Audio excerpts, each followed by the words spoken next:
Na mtazamaji, leo ikiwa ni siku ya wapendanao au kipenda Valentine's Day, siku ambayo huadhimishwa kila tarehe 14 kila mwaka mwezi wa Februari. Natumai kuwa mtazamaji umemzawadi au umewazawadi wapendanao, vile wakupendao wamekuzawadi. Naam, karibu katika taarifa zetu za Dira ya Hope TV usiku huu. Ni kujuze mengi kuhusiana na siku hii na taarifa nyinginezo. Mie ni Alice Diana na mtafsiri wangu kwa lugha ya ishara ni Boniface Mureithi. Moja kwa moja tukianza ni kuwa Daktari Nelson Makanda ametawazwa kama naibu chancellor wa chuo kikuu cha AIU au African International University. Kuteuliwa kwake Daktari Makanda kunafuatia kukamilika kwa muda wa kuhudumu kwa Profesa Dankit Nasiuma. Akizungumza katika hafla hiyo, Daktari Makanda ametoa wito kwa serikali kutimiza ahadi yake ya kushirikiana na taasisi mbalimbali katika utoaji wa elimu bora kwa vyuo vikuu. Mwanahabari wetu Doli Mwirigi Mbuvi na taarifa zaidi.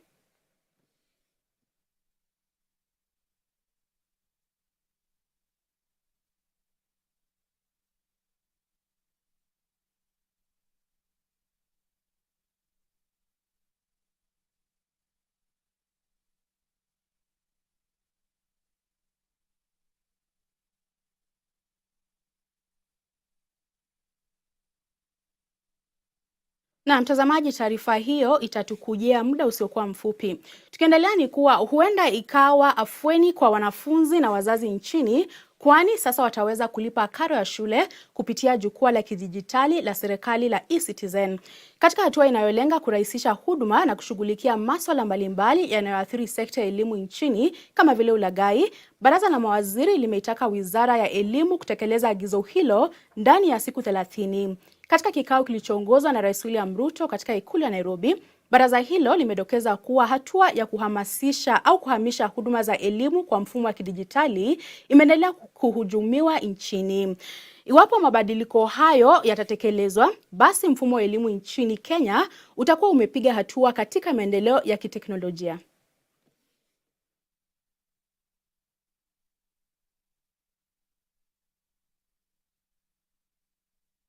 Kwingineko ni kuwa madaktari katika eneo la North Rift wameibua wasiwasi kufuatia ongezeko la visa vya maumivu ya mgongo wa chini na uti wa mgongo miongoni mwa wenyeji wanaotafuta matibabu katika kaunti hiyo.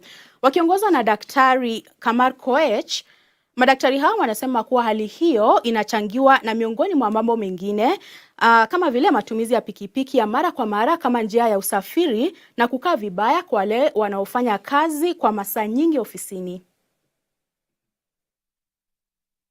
Japo pikipiki zimechangia pakubwa katika usafiri humu nchini, Daktari Kamar Koech, mkurugenzi mkuu wa hospitali ya Top Hill mjini Eldoret, anasema kuwa ongezeko la visa vya maumivu ya mgongo wa chini na uti wa mgongo miongoni mwa Wakenya umechangiwa na matumizi ya pikipiki ya mara kwa mara kama njia ya usafiri, miongoni mwa sababu nyingine kama vile kukaa vibaya kwa wale wanaofanya kazi kwa saa nyingi ofisini. Kulingana na Daktari Koech, kati ya idadi ya wagonjwa wanaotembelea kituo hicho, 60% wana matatizo za mgongo, huku 60% hadi 70% ya visa vya upasuaji vinahusiana na uti wa mgongo. Many people suffering from low back pain, irrespective of the age. Some are young, some are middle age, some are old. They come in all ages. There are many causes. But I need to highlight that maybe what's causing the upsurge may be the transport system that we are using at the moment. You know, motorbikes, they were never here before. 10 years ago, we never had motorbikes as a means of transport. Motorbikes are not designed to carry passengers, especially on rough terrains, because of the nature of the design. But now we're using it daily.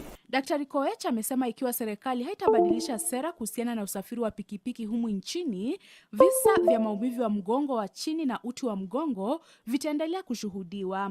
Aidha, ameelezea haja ya Wakenya kufanya mazoezi ya mara kwa mara na kuepuka kutumia pikipiki ikiwezekana. Unfortunately, we allowed it to be a main source of transport for many people in this country. And there's nothing much we can do because it was a policy by the government. And unless the government changes the policy, we will continue seeing all these problems. And not just the daily use, there's also an increase in accident situations. I mean, many times we get people who are riding on a motorbike and they lose control and they get spine injuries. And many times permanently in what we call complete spine injuries. And there are so many in our wards. Mtaalamu huyo wa upasuaji pia amewashauri watu wanaokaa kwa muda mrefu ofisini kuchukua mapumziko ya mara kwa mara na kuhakikisha wanatumia viti vinavyofaa. Many of the other causes are people who sit for long hours in offices. And especially people who sit with using inappropriate office chairs. You know, there's a way our back was designed by God, and we should keep it as natural as possible. But now we sit with our computers and we lean forward. You know, you want to finish the work for the day, you sit for long hours in an improper posture. If you do that every day for a whole week, for a whole year, something will happen to our backs. And that is why we are seeing many people from, especially office workers, with a lot of low back pain. So generally, those are the things. Apart from, of course, that is the other factors which are probably occupational and others are lifestyle. Smoking does contribute a lot to back pain. Alice Diana, Dira ya Hope TV. Na mtazamaji, turejelee taarifa yetu ya kwanza, ambapo Daktari Nelson Makanda ametawazwa kama naibu chancellor wa chuo kikuu cha AIU au Africa International University. Kuteuliwa kwake Daktari Makanda kunafuatia kukamilika kwa muda wa kuhudumu wa Profesa Dankit Nasiuma. Akizungumza katika hafla hiyo, Daktari Makanda ametoa wito kwa serikali kutimiza ahadi yake ya kushirikiana na taasisi mbalimbali katika utoaji wa elimu bora kwa vyuo vikuu. Na mwanahabari wetu Doli Murigi Mbuvi na taarifa zaidi.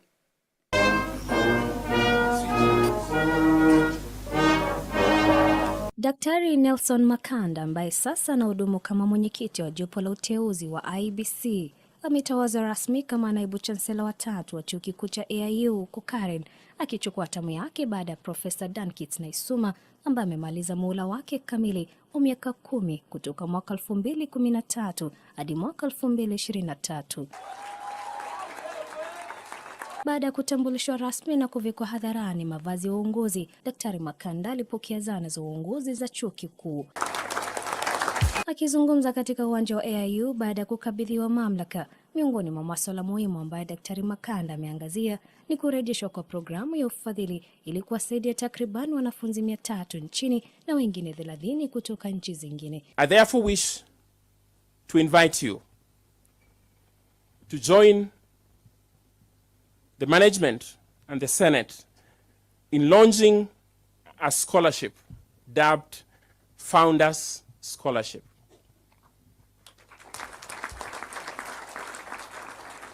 Founders because our predecessors gave so much for us. And so we would like to dedicate this to the class of 1983 that opened up doors of this university, to Tony Wilmot, who was the first principal of this school, to those who gave this property to the Association of Evangelicals of Africa, but also to AEA herself and her members, and that this scholarship will receive contributions not just from the traditional partners, but also from yourselves. Makanda hata hivyo wamesifiwa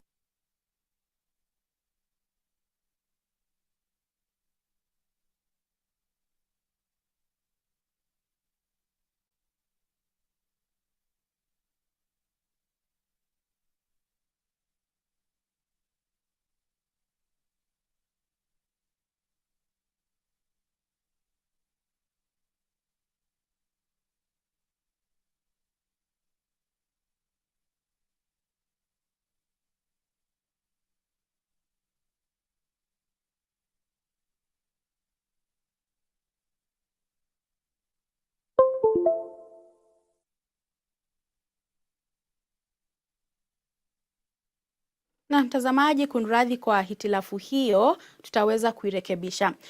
Naam, Tukiendelea ni kuwa mamia ya Wakenya wameadhimisha siku ya wapendanao ya Valentine's leo hii, siku ambayo huadhimishwa kila tarehe 14 Februari. Wengine huvalia nguo nyekundu au kuwanunulia wapenzi wao maua, chokoleti au hata kuwatunuku zawadi.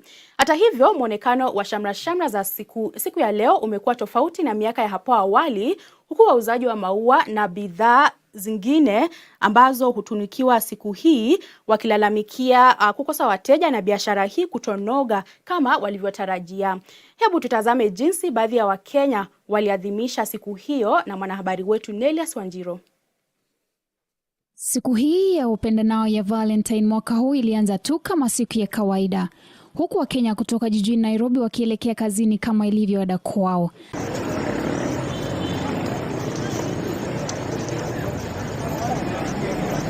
Lakini baada ya mchana muonekano wa siku hii ulikuwa tofauti, huku wauzaji maua, chokoleti wakiwa mbiuni kutengeneza maua na kuyauzia wapita njia. Because there is no red flowers, the main theme is red, so the demand is high. Yeah, the supply is high because there is no red flowers, so people are fighting to get the red flowers. I've been in this industry for like 6 years. But according to me, this has been one of the most boring Valentine. There are no flowers, no ready flowers.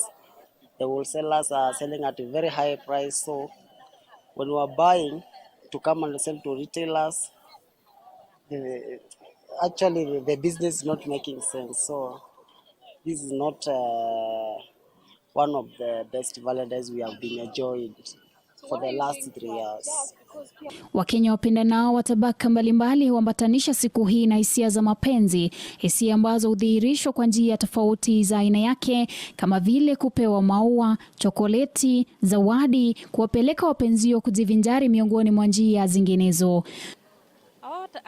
My Valentine is my mom. I would say that I love her so much. And I would wish her a long life, to enjoy this life. I'm sending flower actually to her today before the day ends. Wengine wakiongeza kuwa siku hii haiwezi sahaulika kwao kwani wanaitambua sana, na wengine wakisema ni siku tu kama ya kawaida na hilo huwa sio jambo kubwa kwani wao husherehekea mapenzi kila siku. Kadhalika wengine wamelalamikia kudorora kwa uchumi na wengine kusema kwamba hawajawahi kuonja mapenzi. Mimi, as for me, Valentine sijaiona mahali, sijaifeel. Mimi nakutana tu na wasi kuna maua. Yaani hata najiuliza kwani nilikosea God nini? Mimi sijapata mtu wa kunipatia maua for me. Sijapata hata mtu wa kuni gift. Hadi najirudia by the way. Nashindwa kwani what is happening? Last Valentine hakuna mtu alinipatia maua. Another Valentine inapasu hivyo. Mimi hadi by the way nimeona maua huko hadi nashindwa ni aje kila mtu uko na maua. And then with my friend namuuliza Maureen, kwani si tulikosea God wapi? By the way mimi sijapata mtu wa kuni gift. Hadi najirudisha even a flower ile tu, a rose flower ile ya garden sijapata. I feel bad by the way. As I was walking, nimeambia God, next year, a time like this, nipate mtu wa kuni gift. It is very serious. I'm serious by the way. Sasa hii maisha, vile gharama ya maisha iko juu. Kama bunch ya roses, tulikuwa tunauza kitambo, ilikuwa inauzwa 500. Sasa hii wanauza na 1000.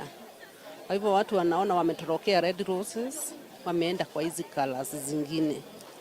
Kwa hivyo tukilinganisha na last year, ya hii imeonekana ikiwa gumu kabisa. Mtu ananunua maua ile anaona ataweza.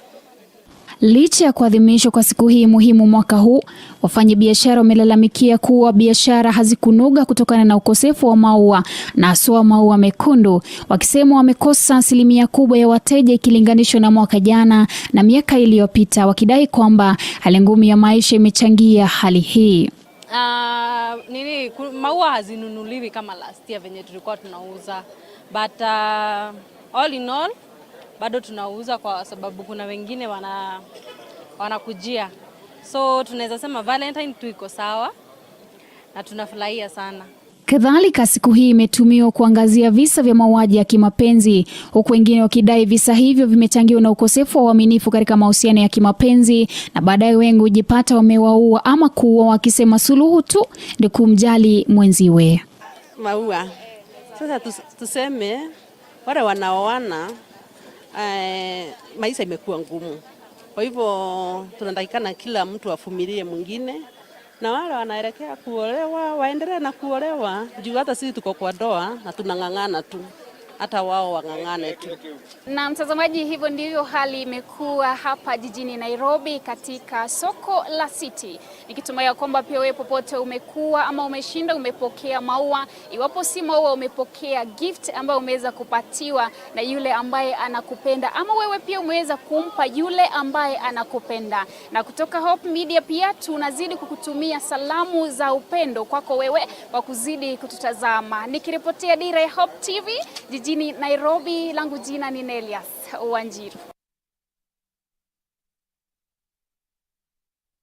Ile taarifa yetu ya kwanza, ambapo Daktari Nelson Makanda ametawazwa kama naibu chancellor wa chuo kikuu cha AIU au Africa International University. Kuteuliwa kwake Daktari Makanda kunafuatia kukamilika kwa muda wa kuhudumu wa Profesa Dankit Nasiuma. Akizungumza katika hafla hiyo, Daktari Makanda ametoa wito kwa serikali kutimiza ahadi yake ya kushirikiana na taasisi mbalimbali katika utoaji wa elimu bora kwa vyuo vikuu. Mwanahabari wetu Doli Murigi Mbuvi na taarifa zaidi.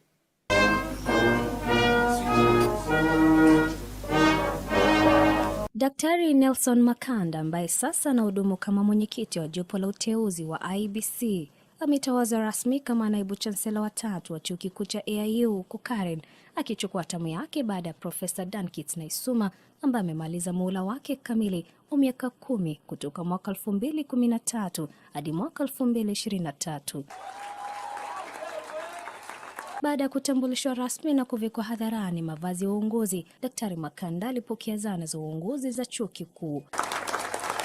Akizungumza katika uwanja wa AIU baada ya kukabidhiwa mamlaka, miongoni mwa masuala muhimu ambayo Daktari Makanda ameangazia ni kurejeshwa kwa programu ya ufadhili ili kuwasaidia takriban wanafunzi 300 nchini na wengine 30 kutoka nchi zingine. I therefore wish to invite you to join the management and the Senate in launching a scholarship dubbed Founders Scholarship.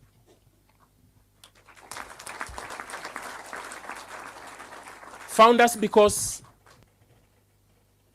our predecessors gave so much for us.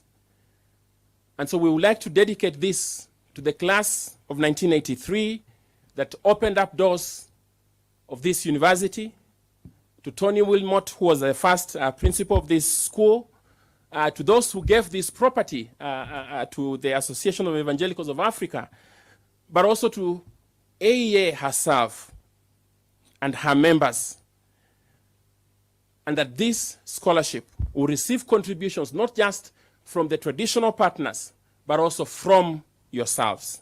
Makanda hata hivyo wamesifiwa sana na wengi, ishara matarajio ya kuwepo kwa uongozi bora chini ya Daktari Makanda. We certainly want to continue praying with him, especially this time when education is facing challenges, particularly higher education is coming in a period of time when higher education is facing lots and lots of challenges, both in private universities and also in the public universities. Our prayer is that the Lord will guide him and lead him and use him, that although it's a very difficult time, he'll see this institution grow to make the kind of impact it should be making, not only in the churches, but in the society as a whole, that God will be honored through his leadership here. We are proud of Dr. Nelson Makanda. We know the potential he has as a family. We are proud of him. And we know that even as he takes up the leadership at AIU, we can only expect the best, and the university to go to the next level. Definitely is going to find people who are already working here.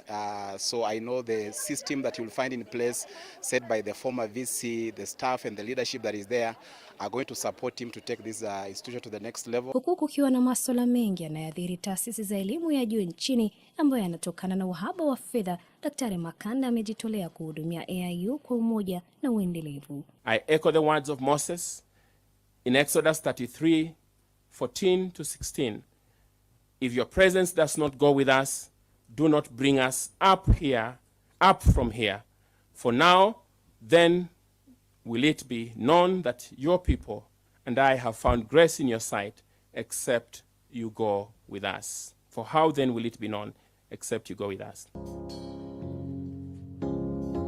Dolly Mwiki Mbuvi, Dira ya Hope TV, Nairobi. Gineko ni kuwa huku muungano wa walimu nchini KNUT tawi la Pokot Magharibi ukitarajiwa kuandaa uchaguzi wa viongozi wapya mnamo tarehe 24 mwezi huu, wawaniaji mbalimbali wanaomezea mate nyadhifa mbalimbali wanaendelea kujipigia debe, huku suala la usalama wa walimu katika bonde la Kerio likitamalaki kampeni zao. Baadhi yao wanadai kuwa uongozi wa sasa umeshindwa kabisa kutetea walimu wanaohudumu kwenye mazingira duni ya kazi na isiyo salama, ikiwemo kufurushwa kutokana na ukabila au hata swala la utovu wa usalama. Kaunti ya Pokot Magharibi ni miongoni mwa maeneo yenye utata wa usalama, huku shule zikiwa baadhi ya sehemu ambazo zimeathirika zaidi, kwani hadi sasa zaidi ya shule 7 eneo la Cheptelel mpakani mwa kaunti ya Pokot Magharibi na Elgeyo Marakwet bado zimefungwa, huku walimu wa shule hizo wakiwa wameondoka kwa hofu au kwa kuhofia usalama wao.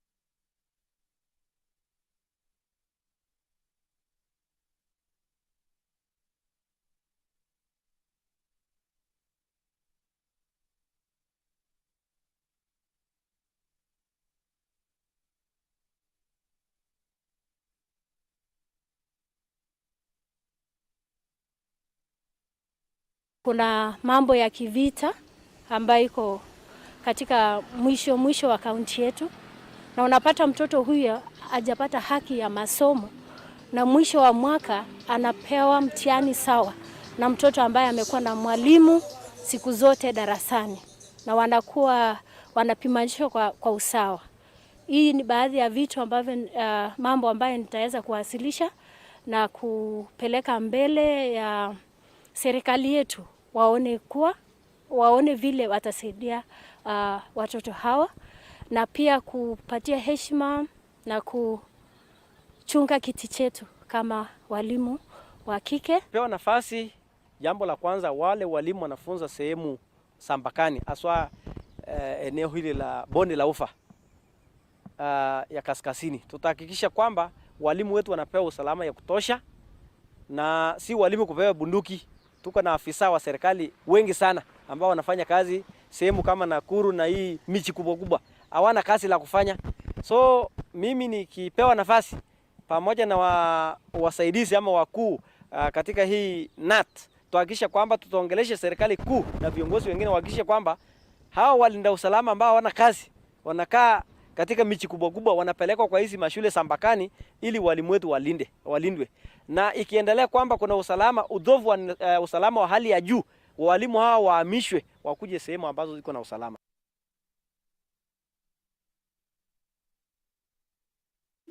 Amehakikishia wanabodaboda wa kaunti hiyo kuwa ataendelea kusaidia sekta bodaboda ambayo kwa kiasi kikubwa imetawaliwa na vijana ili waweze kuboresha maisha yao. Akizungumza mjini Narok, Ntutu alisema kuwa serikali yake imepunguza ada inayotozwa kwa waendeshaji bodaboda kutoka shilingi 300 hadi shilingi 200 ili kuwawezesha kuokoa pesa zaidi. Ntutu pia aliahidi kutoa basari kwa watoto wa waendeshaji bodaboda hao ambao wazazi wao hawana uwezo wa kuwasomesha. Anawasalimu, asante sana, karibuni sana. Sekta ya bodaboda inashikilia uchumi katika jimbo letu na ili kwamba uchumi wetu upate kwenda mbele. Karibu sana Your Excellency. Baba wetu wa mbinguni, nakushukuru kwa sababu ya mkutano wa leo. Asante sana.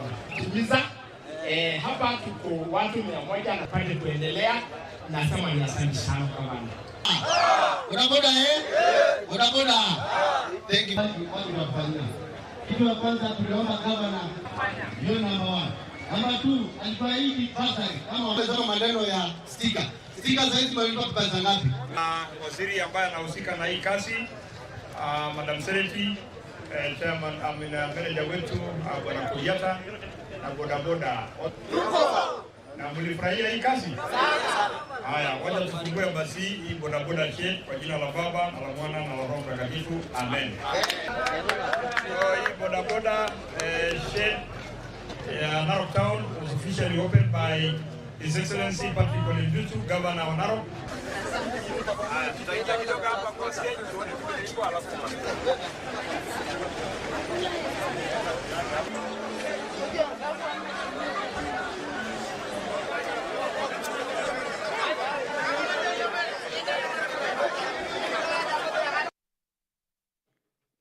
Tukiendelea ni kuwa familia moja kutoka wadi ya Kaptama, eneo bunge la Mlima Elgon, inaishi kwa hofu kutokana na mzozo wa kifamilia kwa ajili ya kipande cha ardhi kinachozozaniwa. Familia hiyo inasema watu wasiojulikana wamekuwa wakiwakosesha amani nyakati za usiku kwa madai ya kutaka kumuua mjane aliyewachiwa kipande hicho miaka 21 iliyopita. Akisimulia masaibu yake, Lea Chepkesis ambaye ni mjane aliyewachiwa kipande hicho cha ardhi anaelezea kuwa familia tajika zinalenga kwa dhulumu au kudhulumu familia yake. Sasa anatoa wito kwa serikali kuchukua hatua ya haraka na kusuluhisha mzozo huo ili waishi kwa amani. Issue ya shamba ilianza 2004 mpaka wa leo. Ruling ilifanyika kotini Kitale High Court ambayo iliruliwa na Chemitei. Kila mtu akapewa shamba lake. Lakini sasa issue yenye imekuja ikatokea ni ile shamba ya mama mdogo ndio wanajaribu vijana wakubwa wanajaribu kumsumbua. Wamekuja mpaka wamelima compound yake na wanataka kumevict kwa nyumba yake ile baba alimuolea hapo ndani. So mimi kama kijana mkubwa naomba serikali ingilie kati iweze kutusaidia ili mama aendelee kuishi penye mzee alimuolewa, aendelee abaki na compound yake na aendelee kuishi na watoto wake kwa amani. Mimi ni mchane na mimi watoto ya wango yangu anakuja kunitesa pamoja na watoto yangu. Nataka umelima compound na anataka fukuza sisi na sijui tutaenda wapi. Na hii shamba mzee nilifunga ndoa na yeye nikaishi hapa. Hakuna mahali alikuwa ameenda mpaka saa hizi. Niko hapa tu. Mmesekia hapa. Sasa saa hii ndio nasema ati nitoke. Ninaenda kwa nani? Wamelima mpaka kwa mlango. Hata hakuna mahali ya kukanyaga. Tutakaaje? Maisha hii kaaje? Na hawa wanataka kuua tu ndio wapate shamba. Nashangaa kwa succession pale Kitale, mimi nilitambuliwa kama mjukuu ili kwamba nisipate shamba. Na mpaka saizi nao au wenyewe walikuwa settled pale Trans Nzoia na mashamba kubwa kubwa. Sisi wa bibi mdogo tumenyanyazwa. Tulipewa shares kidogo kidogo sana ambayo haikuturithisha. So sisi tunaomba tu serikali kama inaweza tusaidia at least tupate haki. Gachagua amewataka wanamichezo kujipanga mapema kifedha kwa ajili ya kustaafu kwao, akisema umri wa kustaafu kwa wanamichezo ni miaka ya mapema ikilinganishwa na nyanja nyingine. Akizungumza asubuhi ya leo alipokutana na timu ya raga ya Shujaa Sevens katika makazi rasmi ya naibu wa rais huko Karen kabla ya Olimpiki yao ya Juni mwaka 2024 huko Paris, Ufaransa, Gachagua waliwashauri wachezaji hao kuwekeza na kuweka akiba kadri ya uwezo wao. Mchungaji Dorcas vilevile aliongoza timu hiyo kwa kutoa heshima za mwisho kwa mwanariadha Kelvin Kiptum aliyefariki katika ajali ya barabarani usiku wa Jumapili pamoja na kocha wake, huku akimtaja kama shujaa wa kitaifa.